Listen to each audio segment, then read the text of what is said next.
Hello friends, I'm Larry with Rides Done Right. I'm at the 2018 Portland Roadster Show. My guest right now is Cliff Mattis. Cliff, it's nice to meet you. Nice to meet you.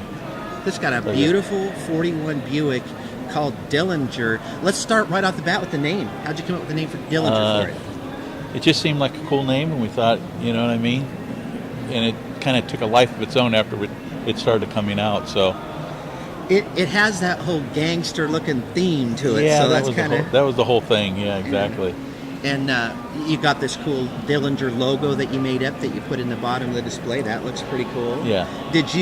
Was that a logo that you picked up yourself, or did you get with the artist guy, the carpet guy that did it, or? No, I came up on my own. I just Google searched.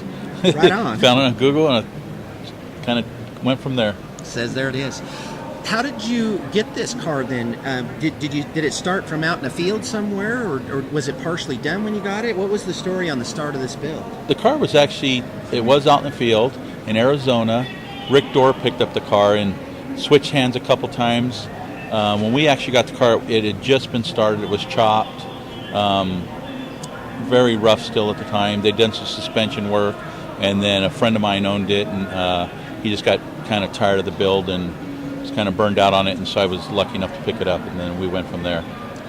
When you look at the car, first of all, you went with an olive green, which is a very unique color, usually unique for a reason. Olive green is not what normally people would pick, but you found a way to make olive green look really good. So let's talk about a couple things with the color. Okay. How did you decide that you were going to do that color, and how did you get it to match the interior so well? Well, it's funny. I've always wanted to do a green car. I think since I was young and I'd seen Sniper and Troy did it, I just thought that was the coolest thing ever. And so I wanted to do it green, but actually the painter, Marcis at Lucky 7, he's the one that came up with it. I said, I just want to do a green car, wanted olive. I actually got the leather and the material, found that first, and tried to match the material to a paint. And he was able to achieve it amazingly. Well, this interior was surprising to me because the when you go with a tough color like that, you solve the problem by starting with the interior color, so you got that perfect match. But let's talk about the guy that you picked to do the interior, because a lot of people know who that is. Yeah, Gabe Lopez did it out of San Bernardino. Yeah, and he nailed it. Yeah, he did. Unbelievable. They nailed it. I love how it has the sunk in part in the seat where you actually can, you get in the car and then you just kind of slide right in a pocket there, and it just holds you right in the pocket. Exactly. And is this a car have you driven it to, or you just get in it and go in it to get in and out the shows? We've driven it just a little bit, just for shakeout, really. This car is built to be driven. We're going to drive the wheels off this car after the show season. So, but right now we're trying to kind of keep it nice for the show season, and then we're going to drive it and drive that car. He carried that theme into the back seats there too, so he had that same kind of depth in the pockets there. That steering wheel. Now the steering wheel looks traditional. Right. Except that they used to have, they were like great big steering wheels in those cars, weren't they? Exactly.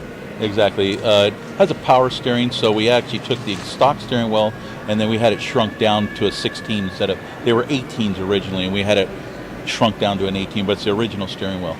Yeah. What do you have for an engine in there? It just has a basic 350 Chevy. We made it kind of look old, custom, traditional. And just a transmission with an overdrive, because like I said, our main focus when we were building the car was to be able to drive the car. That was our main focus, and that was the most important thing to me, was to drive the car.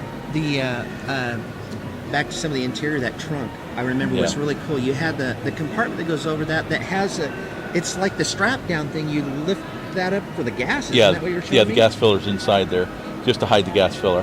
That's really cool. I like it when you do that, because it looks like it's got that kind of European luggage look in the trunk. It does, and Gabe did that, nailed it. I told him I didn't want to see the gas filler, so he came up with that.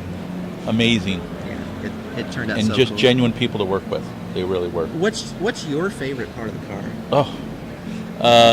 I don't know. It's hard to say.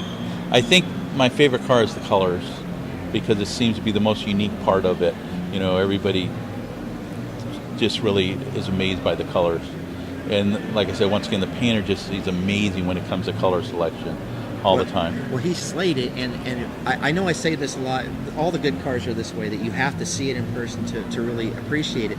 This is one, because of the color, the depth, and what it is, it'll be really hard to capture it in video or on photos, but if you get a chance to see it in real life at a car show, definitely go see the car in real life, because as you said, it's amazing to see the depth of it and the way that you can take a color like that and make it look that good. It's either a win or a lose usually when you go with that color, right? And there's not. Yeah. Well, it's going to be a good show, and best of luck to you here this weekend. I thank you very much. Appreciate it. We'll see you guys next time. I decided this year to give 2 awards out because of the quality of the cars in the Pacific Northwest. And they're 2 totally different awards. They look the same, but they mean a lot different. The first one is going to be the John D'Agostino Kustom D'Elegance Award. This award is given to a chop, chattel, section, traditional custom. And I mean traditional, custom with a K. I look for it for the styling. I look for the silhouette change. I look for the color, the interior, the balance, the stance. And really, in this car, has it all. And I'm really proud to give it to the 1941 Buick, Clifford Mattis, the olive pearl, 11.7 Custom. From California, into the car. He won the world's most custom in Sacramento. He won the Kustom D'Elegance there. He won the Steve's Auto Restoration Award at the Grand National. So this car is going to be one of the top cars of America that you're going to see all over, not just America, but around the world. Congratulations again, Cliff.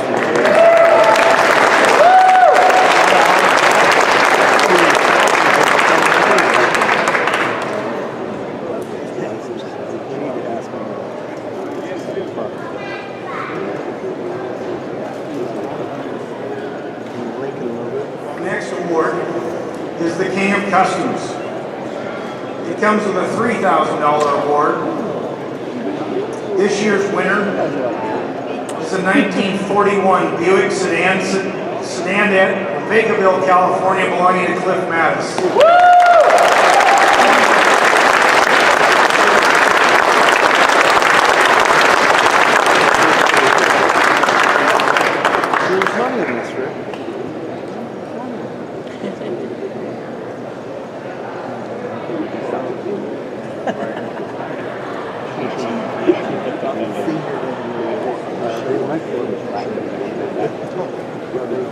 Cars here every year. They don't show